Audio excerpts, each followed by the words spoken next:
Привет, мои хорошие! Сегодня сошьем сумочку в виде стаканчика Starbucks. По моему мнению, очень креативное решение для молодежи. И хотя размеры у нее совсем небольшие, но вещи первой необходимости, конечно, вместятся. Креативщикам и бунтарям, я думаю, она будет кстати. Отличный вариант для того, чтобы выделиться из серых масс. Начнем с кроя деталей. Деталей здесь немного, уплотнение минимум, так как сумочка совсем небольшая. И как обычно я ее изготавливаю из искусственной кожи. И фотопечать. Фотопечать эмблемка Starbucks.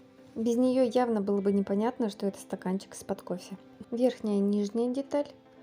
Две шлевки с полукольцами. Молния. И нам понадобятся еще кантики. Все это, конечно, по желанию, но я решила все-таки обработать с кантами.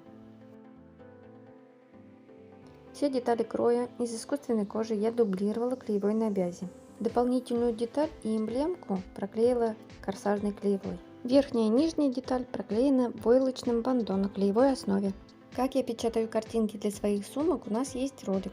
Кто не видел, обязательно посмотрите, ссылочку на него я оставлю в описании. Обтачка для молнии также проклеена клеевой на бязе. Шлевки я заранее заготовила, чтобы не тратить время. Как мы их изготавливаем, у нас также есть ролик. Все дополнительные ссылки будут в описании. Крой подклада точно повторяет крой основных деталей. Начнем обработку с дополнительной детали. Перед тем, как приклеить наши припуски вовнутрь, нам нужно их надсечь, чтобы все легло у нас аккуратненько и красиво. Надсекаем припуски с двух сторон и с помощью клея-момента подклеиваем припуски вовнутрь. Ну или в моем случае клея под рукой у меня не оказалось, и я воспользуюсь двухсторонним скотчем. Но все же настоятельно рекомендую воспользоваться клеем-моментом. Припуски нам нужно хорошо натянуть на уплотнитель, чтобы у нас не образовывались ни защипы, ни уголочки. Теперь прикладываем нашу дополнительную деталь к надсечкам, которые указаны в выкройке. Можно посередине зафиксировать двухсторонним скотчем, чтобы она не съехала, когда мы будем давать строчку. После чего настрачиваем эту деталь на основную. И так как мы шьем из искусственной кожи, нам обязательно нужно промазать место хода лапки маслом. Я даю строчку на 0,2 мм от сгиба. Здесь мой тысячелетний двухсторонний скотч начал меня подводить, и все припуски у меня отклеились. Именно поэтому я настоятельно рекомендую пользоваться клеем. Лучше не торопиться и подождать, пока клей подсохнет, только тогда давать строчку. Дальше обработаем нашу эмблемку. Так как я ее обрабатываю кантиком, для начала мне нужно установить перемычку. И только потом я втачиваю кантик с помощью лапки для втачивания молний. Кстати, кто будет приобретать выкройку, шаблон для печати на термотрансферной бумаге я также оставлю в приложении. Вам нужно будет просто распечатать ее на термотрансферной бумаге и перевести на ткань. При втачивании кантика я также его смазываю маслом. Строчка должна проходить точно в контур нашей картинки. Доходим до перемычки, отрезаем кантик и заворачиваем перемычку на лицевую сторону. И еще раз фиксируем строчкой. После чего можно лишние припуски обрезать. И все оставшиеся припуски я заворачиваю вовнутрь, и также можно зафиксировать клеем или двухсторонним скотчем. И настрачиваем эмблемку на дополнительную деталь.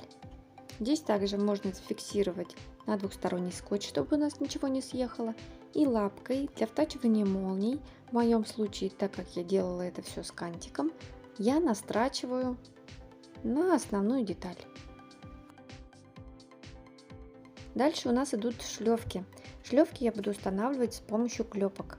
Если клепок нет, можно просто их настрочить.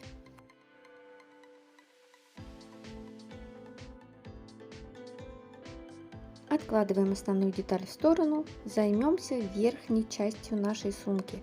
Для начала обработаем молнию. Для нее у нас есть средняя перемычка. Она состоит из двух деталей, внешняя и подкладочная. Прикладываем внешнюю подкладочную деталь к молнии с двух сторон, фиксируем прищепочками и даем строчку ровно на 1 см. Противоположную сторону молнии обрабатываем этой же перемычкой. И если у вас молния метражом, не забываем вставить бегунок. Ну а если вы задумаете вставить 2 бегунка, то это будет даже лучше. Теперь выворачиваем все это на лицевую сторону и фиксируем по припускам закрепочной строчкой. Обтачку для молнии нам нужно соединить в круг. Для этого мы складываем ее вместе и даем строчку на 1 см от среза. После чего, для того чтобы припуски у нас не давали лишнюю толщину, нам нужно их отстрочить на 0,3-0,5 мм. Главная задача этих строчек — закрепить припуски в разные стороны.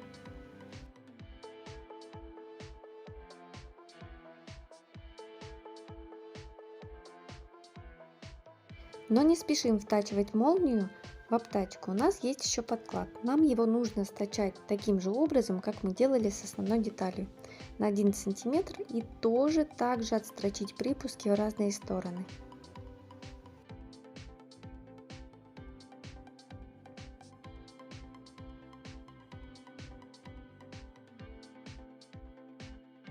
Теперь втачиваем молнию. Начинаем с задней стороны. Ищем серединку, устанавливаем нашу перемычку и далее распределяем молнию по всей окружности. Не забываем, что молнию мы втачиваем в меньшую окружность.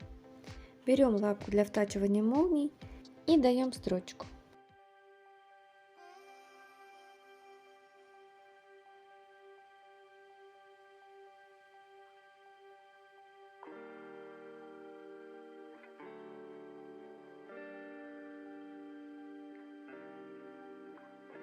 После чего берем наш подклад и устанавливаем его с изнаночной стороны молнии и даем строчку. Но строчку даем с той стороны, где у нас видна уже предыдущая строчка.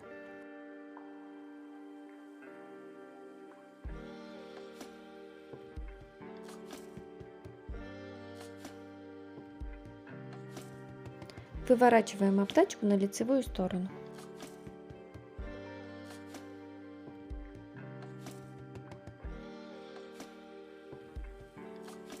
И дальше делаем закрепочную строчку по припускам молнии на 0,5-0,3 мм. Здесь как вам будет угодно.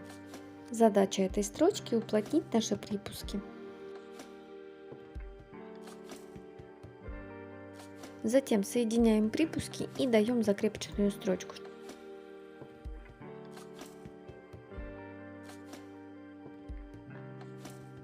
Подготавливаем нашу верхнюю деталь. Соединяем основную деталь с подкладом. И если вы не планируете обрабатывать эту деталь кантиком, можно просто дать закрепочную строчку по всей окружности. Я же сразу начну втачивать кантиком. Перемычек у меня здесь не будет. Кантик я буду вшивать внахлёст. Очень уж я полюбила кантики. Теперь сумочки без канта мне кажутся какие-то недоделанные, незаконченные. Если сшить одну и ту же модель сумки в двух вариантах, которая одна будет без кантика, вторая с кантиком, в любом случае та сумка, которая обработанная кантиками, смотреться будет намного выигрышнее. Если вы не верите мне, то можете провести такой эксперимент самостоятельно.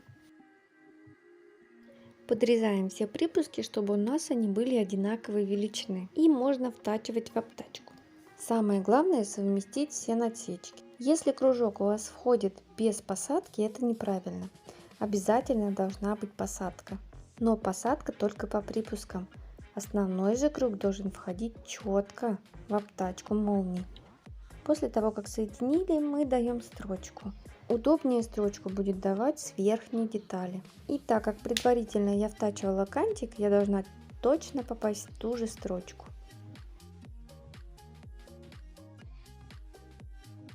Припуски буду обрабатывать косой бейкой. Косую бейку я изготовила из той же ткани, что и подкладочная.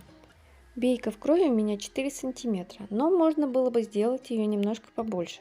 Я думаю, 4,5 было бы самое то, так как у нас припуски имеют еще и толщину. Так что лучше кроить косую бейку с учетом толщины припусков.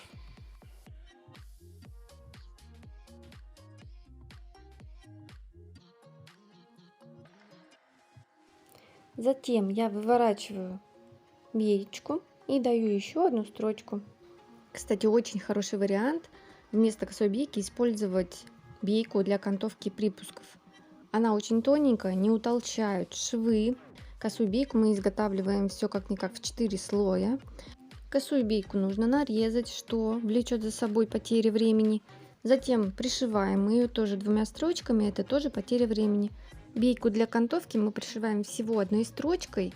Тратить время на изготовление ее нам не нужно, поэтому за счет использования окантовочной ленты мы можем сократить время на пошив изделия на 20-30 минут. Вот такие выводы я сделала для себя. Не забыть бы воспользоваться этим выводом в следующем пошиве. Приступаем к обработке основной детали. Совмещаем припуски. Также проверяем, чтобы у нас совпали шовчики дополнительной детали. И даем строчку на 1 см. Таким же образом мы должны поступить с подкладочной тканью. Совмещаем и даем строчку. После чего на подкладочной ткани я расшиваю припуски в разные стороны для удаления лишней толщины. А вот с основной деталью мы так поступить уже не сможем. Она у нас достаточно плотная, и мы не сможем ее уместить для того, чтобы дать строчку. Поэтому нам нужно здесь как минимум приутюжить припуски через приутюжильник, ну а в идеале можно подклеить клеем. Теперь втачиваем нашу крышечку. Начинаю втачивать я с задней половинки, а молнию распределяю уже по всей окружности. Для удобства втачивания мы расстегиваем молнию и топим крышечку вовнутрь основной детали. Если шьете на бытовой машинке, то можно снять съемный рукав. Если на промышленной, тогда строчку делаем с внутренней стороны. Таким же образом нам сейчас нужно будет втачать подклад сумки. Мы также топим крышечку вовнутрь и вставляем подклад. Подклад у нас мягкий и укладывается очень даже хорошо. Здесь, я думаю, проблем не будет.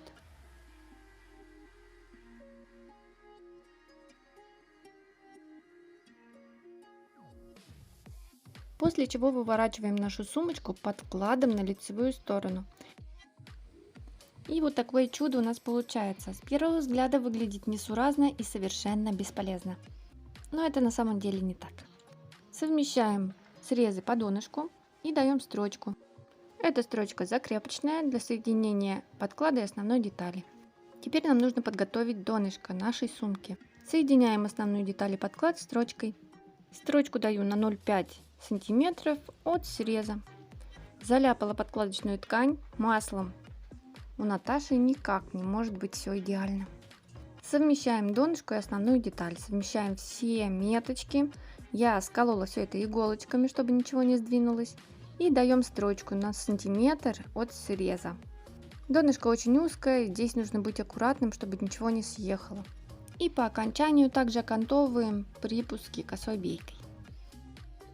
Сумочка почти готова, но это еще не все. Нам нужно вывернуть сейчас сумочку на лицевую сторону и закрепить припуски по молнии. Даем строчку на 0,5 сантиметров от молнии.